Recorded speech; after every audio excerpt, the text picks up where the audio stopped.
On the morning of March 15th, 1994, at approximately 9:47 a.m., two FBI agents knocked on the door of a modest two-story colonial house at 1247 Maple Street in Arlington, Virginia.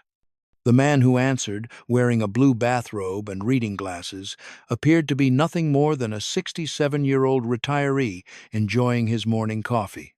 His name was Alexei Volkov, though for the past 22 years he had been known to his neighbors, colleagues, and even his own children as Thomas Harrison. The agents carried a declassified KGB file that would destroy the carefully constructed life he had built in America, along with the lives of three people who had never chosen to be part of any intelligence operation: his wife, Margaret, and his two adult children, David and Susan. Special Agent James Mitchell, a 15-year veteran of the FBI's Counterintelligence Division, held up his badge and identified himself and his partner, Agent Sarah Williams. According to the arrest warrant later filed in federal court, Harrison showed no surprise at their arrival, as if he had been expecting this moment for decades. He invited them into his living room, offered them coffee, and when they declined, sat down in his favorite armchair and waited. What followed was a conversation that would unravel one of the most successful deep-cover Soviet intelligence operations of the Cold War. An operation that had begun in 1962 and had never officially ended. Despite the collapse of the Soviet Union 3 years earlier, the investigation that led to Harrison's door had begun 18 months earlier when Russian intelligence officer Vasily Mitrokhin defected to British intelligence, bringing copies of thousands of KGB files he had smuggled out of Moscow. Among those files was a detailed operational history of Soviet illegal agents inserted into the United States during the 1960s and 1970s, agents whose covers had been so deep that American counterintelligence had never identified them. The file designated William contained a photograph that intelligence analysts matched to Thomas Harrison through a routine computer search of Virginia driver's license records. The photograph had been taken in Prague in 1971 during Harrison's final operational briefing before he ceased active intelligence work and transitioned to what Soviet intelligence called deep dormancy. Thomas Harrison had been born Alexei Volkov in Leningrad in 1927, the son of a factory supervisor and a school teacher. According to KGB personnel files, Volkov had been recruited by Soviet intelligence while studying electrical engineering at Leningrad University in 1948. He was 21 years old when he first agreed to work for the State Security Service. Motivated by a combination of ideological commitment and personal ambition, he spent the next 14 years preparing for a single mission: to live as an American citizen and provide intelligence on U.S. technological and industrial capabilities. Between 1950 and 1962, Volkov underwent intensive training in American customs, culture, and speech patterns. He learned to speak English with a carefully cultivated Chicago accent, studied American history and popular culture, and memorized the biographical details of his legend as Thomas Harrison, supposedly born in Oak Park, Illinois, in 1927 to parents who had died in a car accident when he was 19. He studied electrical engineering textbooks from American universities and spent months working with a former American prisoner of war who had been captured during the Korean conflict and turned by Soviet intelligence, learning the subtle mannerisms and cultural references that would allow him to pass as a native-born American. In August 1962, at the age of 35, Alexei Volkov became Thomas Harrison. He entered the United States through Montreal, carrying carefully forged documents that established his identity as an American citizen, returning from several years working for an engineering firm in Canada. The legend was elaborate. Harrison had supposedly graduated from the University of Illinois in 1950, worked for 2 years at a defense contractor in Chicago, then taken a position with a subsidiary company in Toronto involved in hydroelectric projects. Harrison settled first in Baltimore, where he found employment with Westinghouse Electric Corporation as a mid-level electrical engineer. His credentials were impressive enough to secure the position, but not so outstanding as to attract unusual attention. He rented a small apartment, bought a used car, and began the patient process of establishing himself as an ordinary American citizen. According to FBI analysis, Harrison made no attempt to gather intelligence or contact other Soviet agents during this initial period. He appeared to be living the life of a completely normal bachelor engineer. The transformation became complete in 1967 when Harrison met Margaret Susan O'Brien, a 29-year-old nurse working at Baltimore General Hospital. Margaret, the daughter of Irish Catholic immigrants, had grown up in South Boston and moved to Baltimore after completing her nursing training at Boston University. Their courtship lasted 8 months before Harrison proposed. They were married on June 15, 1968. In a small ceremony at St. Patrick's Cathedral in Baltimore.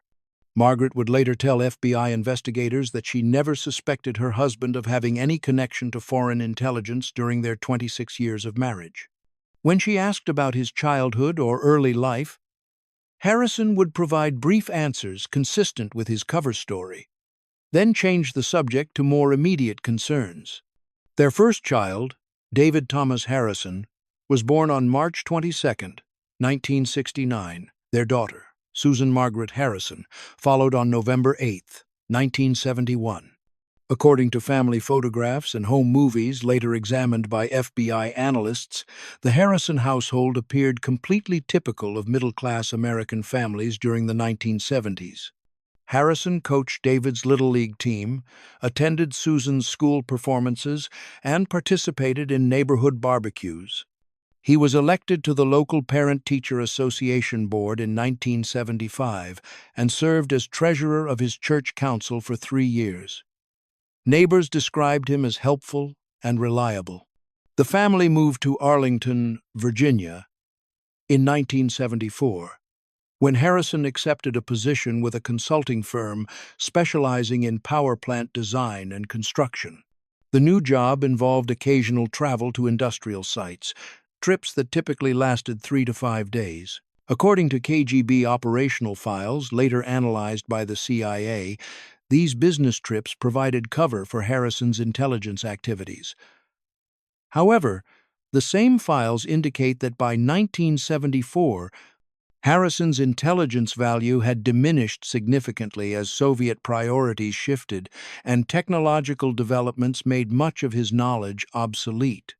FBI counterintelligence specialists later concluded that after approximately 1975, Harrison had essentially ceased active intelligence work. His KGB handlers had apparently concluded that his cover was too valuable to risk exposing, and they allowed him to settle into deep dormancy, maintaining his identity while conducting no actual espionage activities. Margaret Harrison was in the kitchen preparing lunch when the FBI agents finished their initial interview with her husband and asked to speak with her privately. She initially assumed they were conducting some kind of routine background check. When Agent Mitchell explained that her husband was suspected of being a Soviet intelligence officer, her first response was laughter. The agents showed her the KGB photograph from 1971, clearly showing her husband's face, though younger and wearing unfamiliar clothing. They explained that the man she knew as Thomas Harrison had been born Alexei Volkov in the Soviet Union and had entered the United States as a deep-cover agent in 1962. His identity as Thomas Harrison was entirely fabricated. There was no record of his birth in Oak Park, Illinois, no record of his graduation from the University of Illinois, and no record of his employment in Canada. Margaret's reaction progressed from disbelief to anger to what agents characterized as psychological shock. She asked repeatedly how this could be possible, how she could have been married to someone for 26 years without knowing who he really was. She demanded to know if anything about their relationship had been real, if he had married her as part of his intelligence mission, if their children were some kind of operational cover. When the children arrived that evening, they found their mother sitting at the kitchen table with red eyes, and their father nowhere to be seen. David Harrison, 25 years old and recently graduated from law school, was preparing for the Virginia bar examination. Susan Harrison, 23, was completing her master's degree in education at George Washington University. Margaret called both children into the living room and attempted to explain what she had learned. David's reaction was immediate denial, insisting there had been some bureaucratic error. Susan's response was different. She later told investigators that something about the revelation made sense of small inconsistencies she had noticed throughout her childhood. Her father's reluctance to talk about his past, his lack of extended family, his sometimes unusual phrasings when he spoke about American history or culture. Thomas Harrison returned to the house at approximately 8:30 that evening. According to FBI surveillance logs, he had spent the day driving around Northern Virginia, eventually stopping at a small park where he sat on a bench for several hours. When he entered the house, his family was waiting in the living room. Harrison confirmed that everything the FBI agents had told his family was true. He had been born Alexei Volkov in the Soviet Union. He had been trained as an intelligence officer. His entire identity as Thomas Harrison was a fabrication. But he also told them that his feelings for his family were genuine, that whatever he had been when he arrived in America, he had become a real husband and father over the course of their life together. He explained that he had not been in contact with Soviet intelligence handlers for nearly 20 years, that he had made a conscious decision in the mid-1970s to prioritize his family over his operational duties, and that he had hoped his past would remain buried forever.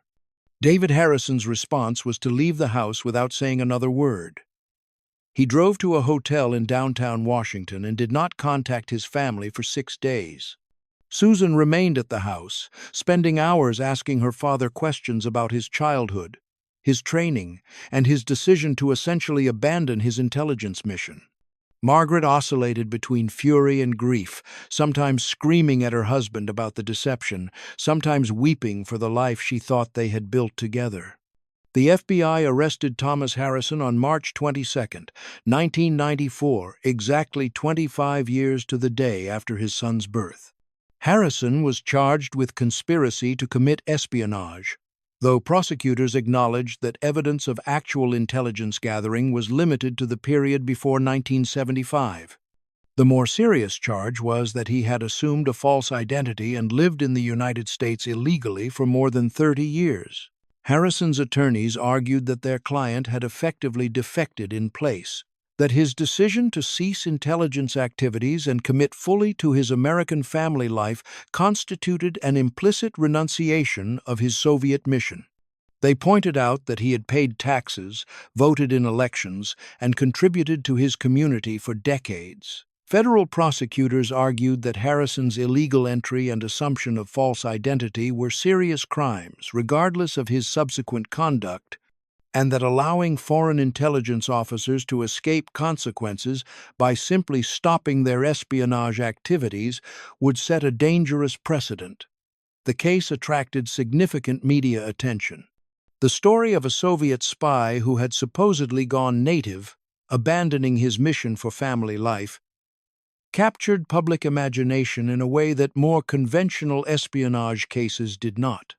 Margaret Harrison filed for divorce in June 1994, citing irreconcilable differences. In court documents, she stated that while she did not doubt her husband's love for his family, she could not continue a marriage built on fundamental deception. The divorce proceedings were complicated by questions about property ownership and financial arrangements, since technically Thomas Harrison did not legally exist.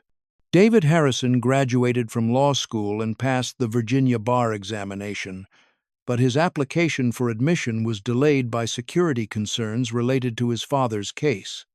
After a 6-month review, the bar concluded that David had no knowledge of his father's true identity and bore no responsibility for his father's deception. He was admitted to the Virginia bar in January 1995 and began practicing family law, specializing in cases involving immigration and citizenship issues.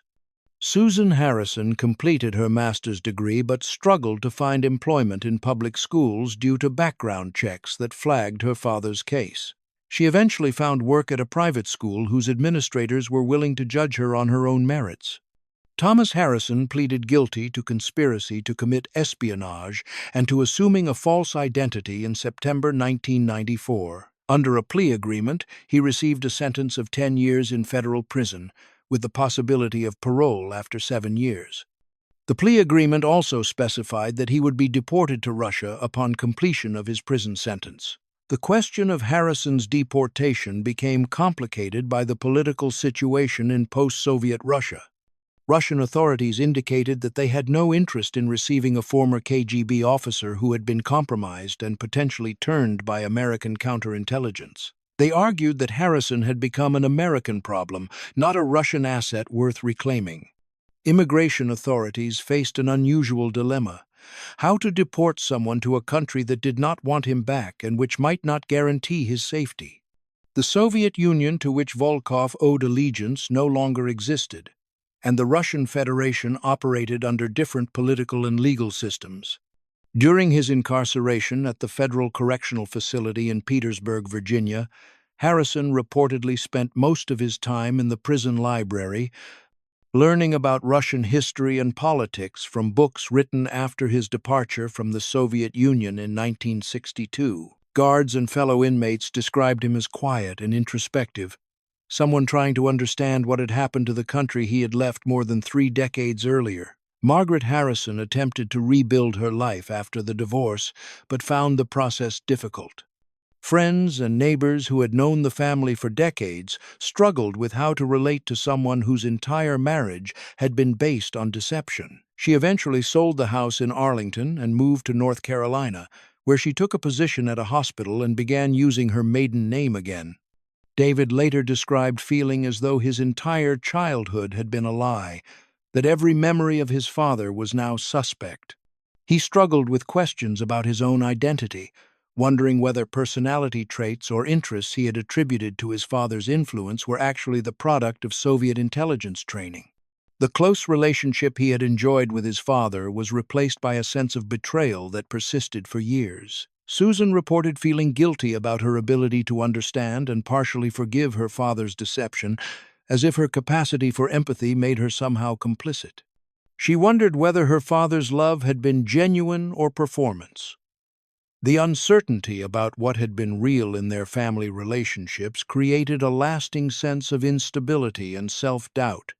Harrison was released from federal prison in September 2001, having served 7 years. By this time, the political landscape had changed significantly.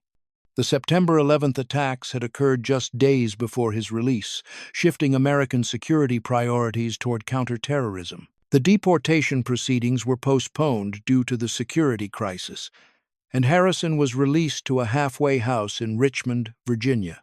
Harrison made several attempts to contact his children and ex-wife, seeking to rebuild severed relationships. Margaret agreed to meet with him once, a brief and painful encounter at a restaurant in Richmond.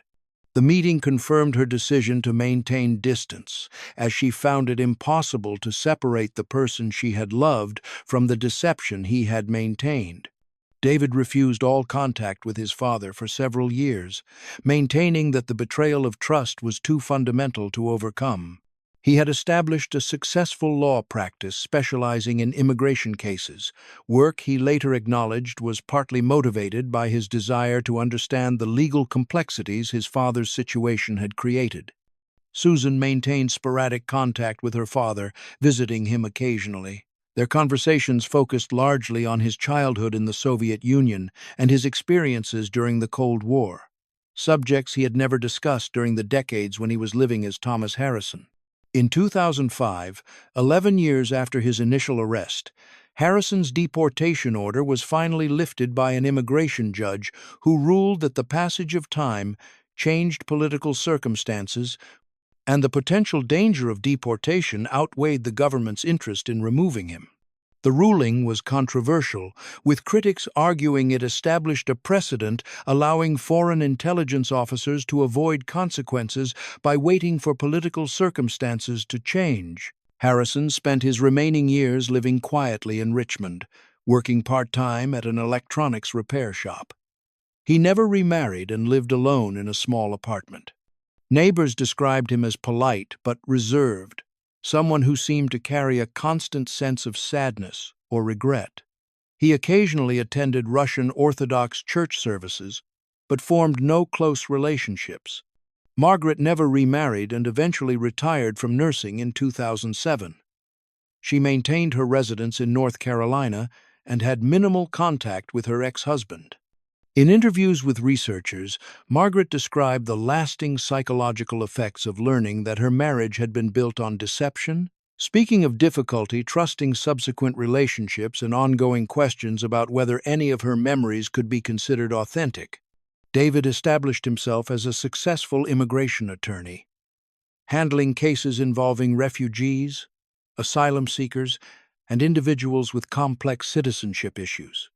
He never married, later telling friends that his father's deception had made it difficult for him to trust others completely. His law practice became his primary focus, and he was recognized for his expertise in handling complex cases.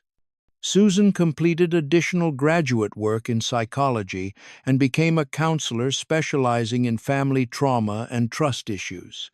Her professional focus was clearly influenced by her personal experience. She married in 2003 and had 2 children, but reported ongoing struggles with questions about family identity and the reliability of memory. Thomas Harrison died in March 2012 at the age of 84, 18 years after his arrest, and more than 50 years after his arrival in the United States as Alexei Volkov. His death was noted in local newspapers as that of a former Soviet spy who had lived for decades under a false identity. He was buried in a small cemetery in Richmond, with only Susan Harrison attending the brief service. The question of Harrison's funeral arrangements created one final complication. Since Thomas Harrison had never legally existed, there were questions about who had the authority to make decisions about his burial and estate. Susan eventually took responsibility for the arrangements, but the legal issues highlighted the lasting complications created by his decades-long assumption of false identity. In the years following Harrison's death, his case has been studied by intelligence historians, legal scholars, and psychologists interested in the impact of espionage operations on families. The Harrison case is often cited as an example of how Cold War intelligence operations created victims who had no choice in their involvement. Margaret Harrison and her children were casualties of an intelligence war they never knew was being fought. The case raises difficult questions about identity, authenticity, and the possibility of redemption. Can someone who maintains a fundamental deception for decades be said to have genuinely transformed? Harrison's attorneys argued that he had effectively defected in place, choosing his American family over his Soviet mission and becoming, in essence, the person he had initially only pretended to be. Critics countered that sustained lying renders all subsequent relationships suspect. David Harrison, now in his 50s and still practicing immigration law, has occasionally spoken to researchers about his father's case. He acknowledges that his childhood was, by most measures, happy and supportive, that the man he knew as his father provided guidance, affection, and stability. Yet the discovery of his father's deception created a permanent sense of uncertainty about the reliability of his own perceptions and memories. The love he received as a child was real in its effects, but was it real in its origins? The question has no satisfactory answer. Susan Harrison, now a mother herself, faces similar questions as she raises her own children. She has chosen to tell them about their grandfather's story, believing that family secrets create more damage than family truths. But she struggles with how to explain the moral complexity. Was Harrison a villain who deceived an innocent family? Or was he a victim of a political system that forced him to choose between his mission and his humanity? Margaret Harrison, now in her 80s, has largely made peace with her past, though she acknowledges that the sense of betrayal never completely faded. In her final interview with researchers, she reflected that the hardest part had not been learning about her husband's deception, but realizing how much of her own life had been shaped by circumstances she had not chosen and could not have controlled. The Harrison case occurred during a unique period as the Cold War was ending, and both the United States and the former Soviet Union were grappling with the legacy of decades of intelligence operations. Harrison was among the last of the deep-cover Soviet illegals to be discovered and prosecuted, representing the end of an era in which intelligence officers could disappear into American society and live for decades without detection. Perhaps the most troubling aspect of the case is the question it raises about the nature of identity and authenticity in human relationships. Harrison spent more than 30 years living as Thomas Harrison, longer than he had spent living as Alexei Volkov. His children knew only the American version of their father, and his wife fell in love with someone who, legally and historically, did not exist. Yet the relationships were real in their emotional content and their practical effects. The case illustrates the moral complexity inherent in intelligence operations that require officers to assume false identities and live among civilian populations. Harrison's handlers had instructed him to build a credible American life, which necessarily involved developing real relationships with unsuspecting people. The intelligence operation succeeded precisely because Harrison was able to form genuine emotional bonds that made his cover identity credible and sustainable, yet created innocent victims when the operation was discovered. Perhaps the most that can be said about the Harrison case is that it demonstrates the human cost of political conflicts that treat individual lives as acceptable casualties in service of larger ideological struggles. The Cold War created circumstances in which intelligence officers like Harrison were trained to sacrifice their authentic identities, while the people who unknowingly became involved in their operations paid prices. They never agreed to pay for conflicts they never chose to join. Alexei Volkov was 35 years old when he became Thomas Harrison in 1962. He was 67 when FBI agents knocked on his door in 1994, and in between, 3 people who trusted him completely lost everything they thought they knew about their own lives.